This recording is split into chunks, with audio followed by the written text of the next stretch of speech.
Welcome to Doing More. I'm Erica Cardenas. We're here at Midwest Food Bank, an organization whose mission is to share the love of Christ by alleviating hunger and malnutrition locally and throughout the world. Midwest Food Bank, a faith-based organization, started in 2003 when the Kieser family actioned their faith to share their blessings with the community. They turned a shed on their family farm into a distribution site for local food pantries. Soon they realized the need was more significant and there was room for growth. Now Midwest Food Bank shares the blessings worldwide, currently distributing millions worth of food to thousands of nonprofit organizations each month. We met with some of the leadership here at Midwest Food Bank who shared some of the amazing work they're doing here nationally as well as worldwide. Take a look. So Midwest Food Bank is a faith-based nonprofit, basically seek to alleviate hunger and malnutrition across the nation as well as internationally. We provide disaster relief to areas that are impacted, and we do this all without discrimination and just trying to share the love of Christ. Midwest Food Bank was founded 20 years ago by a few farmers. They were just looking to help their neighbors that were in need of some extra food. What they didn't know was God had a bigger plan for them, and after several years, they decided to help bring some food down to Hurricane Katrina area, which was in Hattiesburg, Mississippi. And they used their farm equipment to transfer down a total of 167 semis. So that was really the spark that ignited the growth of Midwest Food Bank. So they expanded into other areas, including Arizona, which was in 2017. My wife and I were looking through a website called Charity Navigator, and this was back in December of 14, and we were looking for year-end giving. And we saw this little food bank, and it was called Midwest Food Bank. You know, we studied everything we could, and we sent in a small contribution, and I got a thank you call from one of the founders in January of 15. And I said, how can we do this in Arizona? By September, we had a building. By March 1 of 17, we had a food bank. The core programs that we have here are Food for Nonprofits, Hope Packs, Tender Mercies, and Disaster Relief.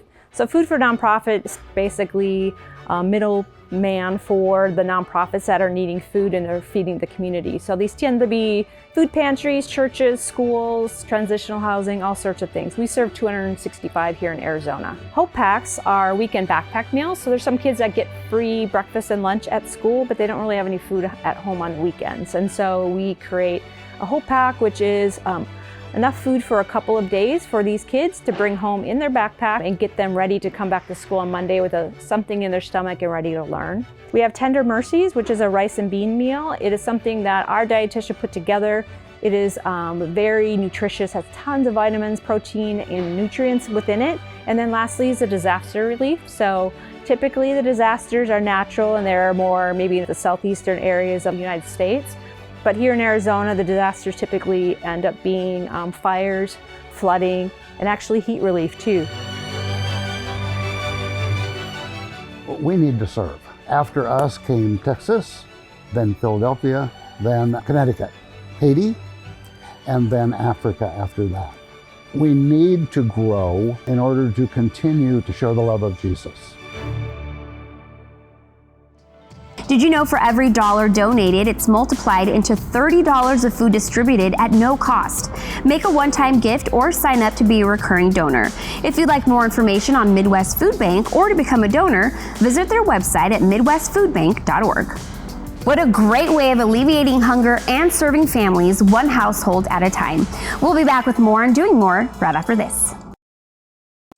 Welcome back to Doing More. We're here at Midwest Food Bank where they're providing industry-leading food to those in need as well as feeding the community spiritually. Did you know that Midwest Food Bank volunteers are fundamental to the success of the organization? The volunteers collect, sort, pack, and distribute food with a reminder that every day the mission could not be achieved without its volunteers. For more information on becoming a volunteer at Midwest Food Bank, visit their website at midwestfoodbank.org. And speaking of volunteering, let's take a look at how Cox Communications volunteers gathered for a morning of serving, sharing, and fellowship.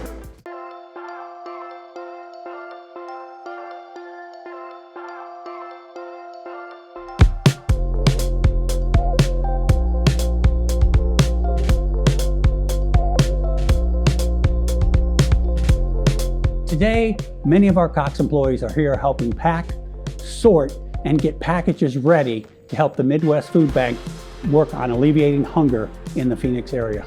Cox has partnered with the Midwest Food Bank for a number of years, and through our Cox community grants and through our volunteer hours, we've been able to help them out, because what they do is really allow us to give back to the communities that we live in, that we work in, to make sure that we're making a difference. April is our volunteer month for Cox Communications, and we work with all of our employees to let them know all the great volunteer opportunities that we have.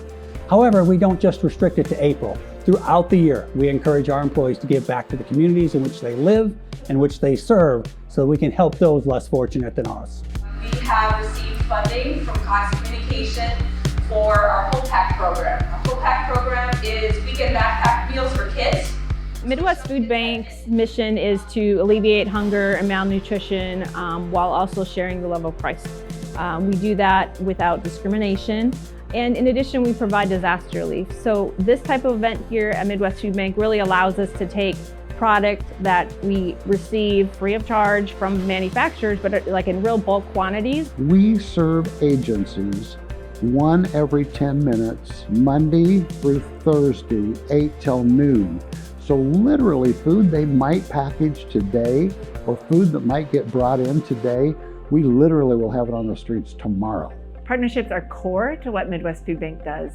Everything we do is in collaboration with organizations, from the groups that come and volunteer through our donors. We have many charitable foundations. So the work that Cox Communication is doing today with the volunteer group and the financial support is just the core to how we operate our organization.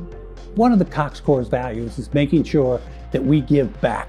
And through that, through Cox Charities, through different volunteer programs, we give the opportunity for our employees to really make a difference to the communities and the areas that we serve, so that our neighbors, our friends, our colleagues, those that are less fortunate than us, can really be helped out. Cox Volunteers, first of all, bring a lot of energy and fun to the process. There's a job for everybody, and it is really fun too. So we have a lot of music going on and people that are kind of singing and dancing and having a good time, and they realize after a couple hours, like, that went a lot faster than they expected just because they're having a good time. You know, this warehouse just turns so fast and food comes in, and yeah, it couldn't be done without the volunteers at all. Cox Volunteers!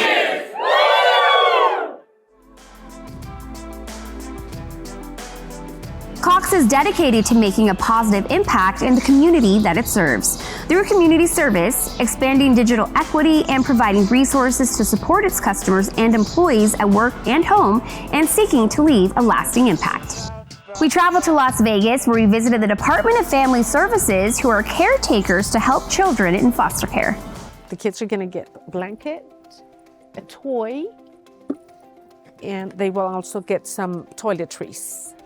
I've been fostering a little over, coming up on 5 years. I started a little bit before COVID. I fostered and provided respite for over 16 kids.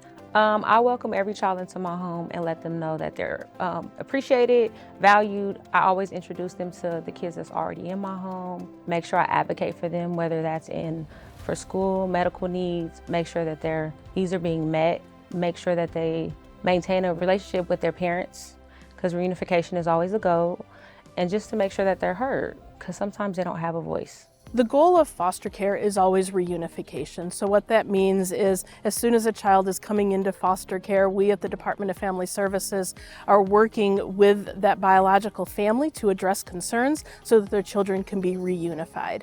Foster parents are an integral piece to this because they are the ones who have any current information on the child. They're working with the child, they know what the child needs, and they can be a service and a support to that parent so that the parent can get some additional mentorship and guidance from another parent that's walking along them with this journey. As a foster parent champion staff in the unit, my role is to be able to provide resources and supports to the caregivers. Sometimes there's emotional support, not just resources like clothes. Many times emotional support for the caregivers is very important because it can be challenging and it can be emotionally charged at times. One of my favorite things about my job is really being able to connect with and meet with families. And one of the great ways that we can do that is by meeting with families at one of our many events that we do throughout the year.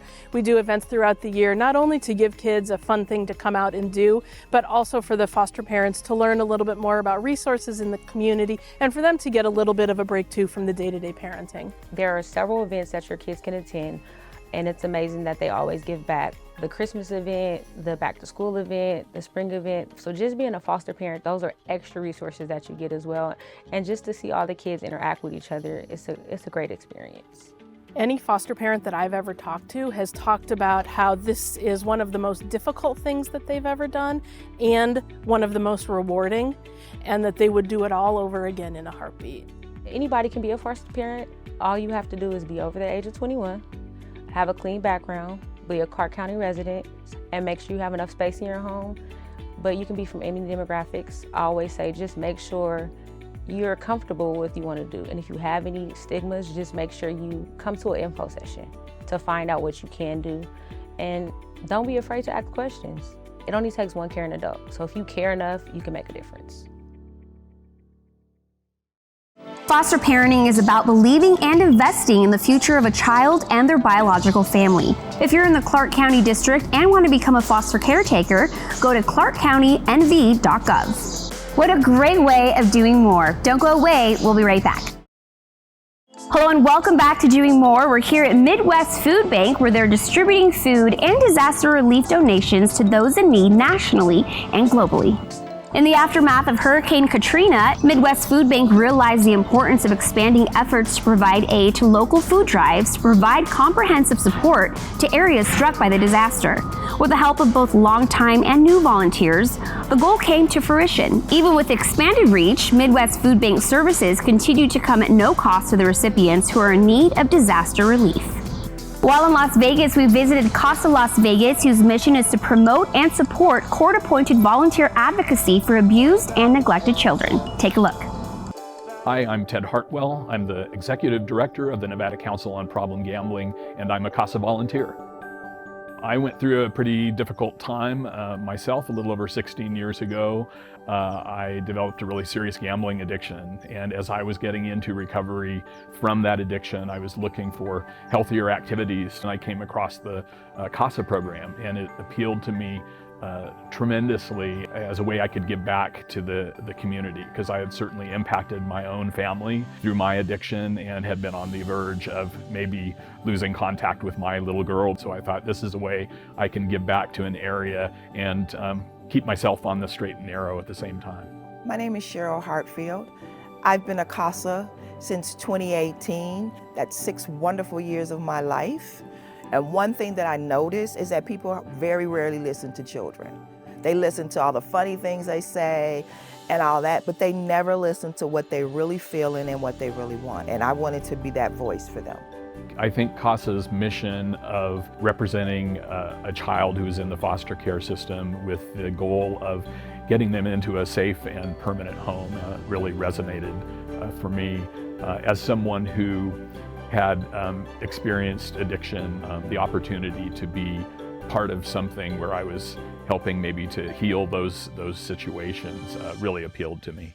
So when I volunteered, I was going to do everything for me, and I wanted to do something for the community. I believed wholeheartedly that my volunteering with CASA was going to be something that would just enrich the community only. But what I found out is that it is something that has made me a better person. I'm going to tear up. Because I really get involved with the children, and I love them, and I tell all my children that we are going to be together until your children's children have children, and I mean that.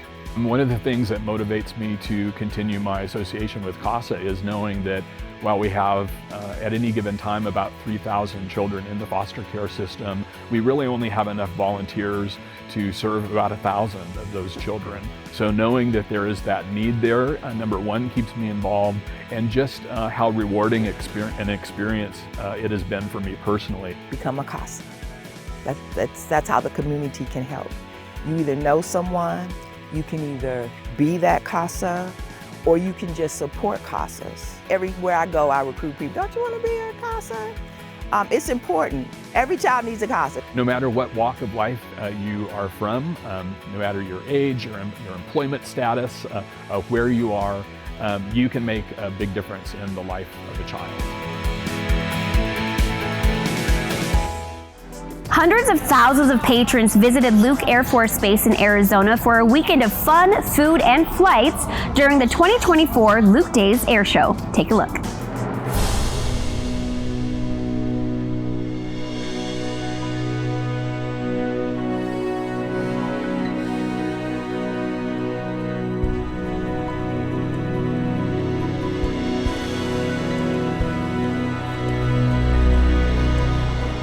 We're here at Luke Air Force Base in Phoenix, Arizona for Luke Days 2024, and we're back.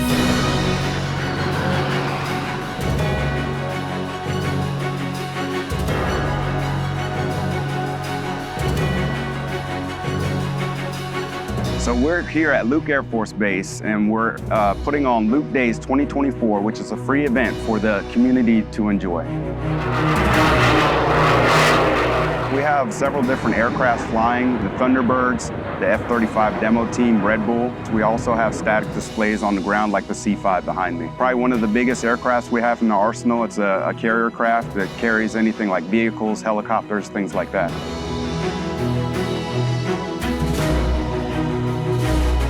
We have many different planes coming in from different bases all over the nation, and you can get in all the aircrafts, all the static displays you see here. You can get inside of them. The Arizona Cardinals jet is here, so you can get in there and see how they fly.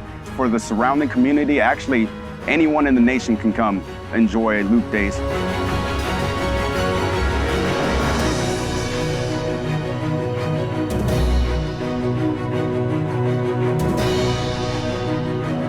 And then we have, a lot of volunteers helping with the food booths. They have everything here from the hot dog, pork sandwiches, and stir-fried noodles. So there's a variety here for you. To give the community a chance to see what we do on a day-to-day basis. Without them, we couldn't do this. So, and for the base, we're giving thanks. We're saying, hey, thank you, and we're putting on this show for you.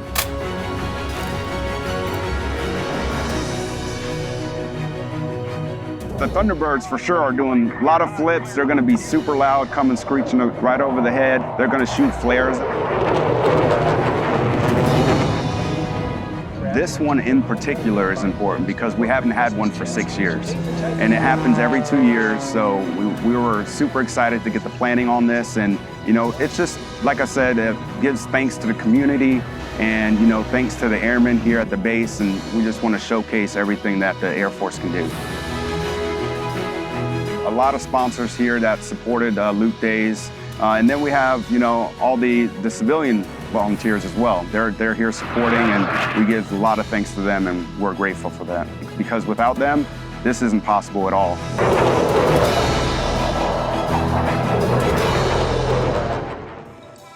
We'll be back with more and doing more right after this. Welcome back to Doing More. We're here at Midwest Food Bank, where they're providing industry-leading food relief to those in need, as well as feeding the community spiritually. Our final stop was in Las Vegas, where we also visited Betty's Village, an inclusive community for people of diverse abilities who are awarded $200,000 through the James M. Cox Foundation. Check it out. We have this wonderful community where people gather and they enjoy life at a higher level than they would otherwise. They can make friends and be independent. Betty's Village has been a game changer for Opportunity Village. It's a magical place where people with intellectual and developmental disabilities live, work, and thrive. I would never imagine that I was able to be in an apartment or a facility like this. It is wonderful. There was not another place like this. But soon there will be. Plans are on the horizon to expand Betty's Village to Northwest Las Vegas, thanks to the generosity of many, including the James M. Cox Foundation. The James M. Cox Foundation has always been a wonderful partner to Opportunity Village, but this particular gift of $200,000 has set us on a course to build our new housing up in the north. And this will be housing for over 100 people with disabilities. We have over 240 people on the waiting list here at Betty's Village, so this is going to make so many people's dreams come true to be able to live independently and live their best life. I know the money will be put to good use and more folks will have the opportunity to live independently. So for me, this was a labor of love. This special connection between Cox and Opportunity Village is one Scott has enjoyed for the past 5 years. Scott was a VIP at the check presentation and works in the Cox warehouse. Like sorting cables, remotes, helping out with the stores and vendors and all that kind of stuff. He's involved directly in what we do as a business across the board. Because if our technicians don't get equipment, they can't do installs. So what he does it daily. I mean, I could take 10 Scotts and just the amount he produces daily without any kind of supervision is amazing.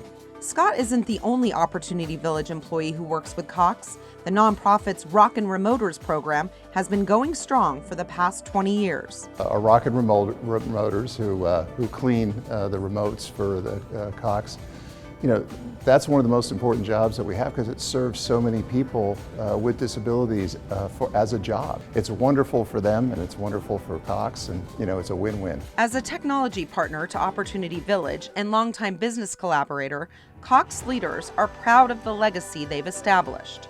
The James M. Cox Foundation awarded a $300,000 grant to Opportunity Village in 2017 in support of pre-vocation and workforce development programs.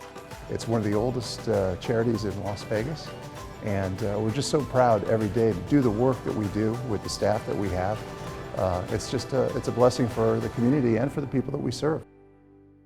I want to thank Eric, director here at Midwest Food Bank, the staff and volunteers for hosting us today, and most importantly for being a beacon of light in our communities. As Midwest Food Bank serves nonprofit organizations, please consider volunteering at one of your local food banks. It will not only bless others, but will also bless you physically, mentally, and spiritually. I'm here with the amazing staff and volunteers here at Midwest Food Bank who truly are the pulse of the organization. I'm Erica Cardenas. Thanks so much for joining me, and see you next time. Yay!